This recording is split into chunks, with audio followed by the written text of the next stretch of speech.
आगामी स्थानिक स्वराज्य संस्था निवडणुकांसाठी 1 जुलैपर्यंतची मतदार यादी वापरली जावी. राज्य निवडणूक आयुक्त दिनेश वाघमारेंचे निर्देश.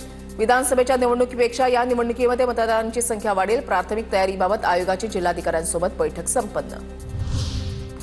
विधानसभेच्या कामकाज सल्लागार समितीच्या बैठकीमध्ये वाद. विरोधी पक्षनेतेपदावरून बैठकीमध्ये वाद झाल्याची सूत्रांची माहिती.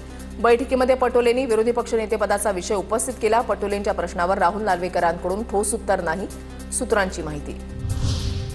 मला आयकर विभागाची कोणतीही नोटीस आलेली नाही. मंत्री संजय शिरसाट यांच्या विधानाचा विपर्यास केला गेला.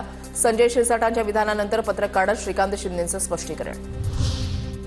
18 जुलैला संध्याकाळी 7 वाजता राज ठाकरे मीरा रोडच्या दौऱ्यावर.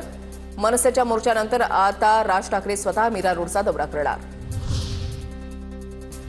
मिठी नदी गाळ घोटाळ्यामधील दोषींना सोडणार नाही. अदृश्य शक्तींचाही तपास करणार. मंत्री उदय सामंत यांनी विधान परिषदेमध्ये दिली माहिती.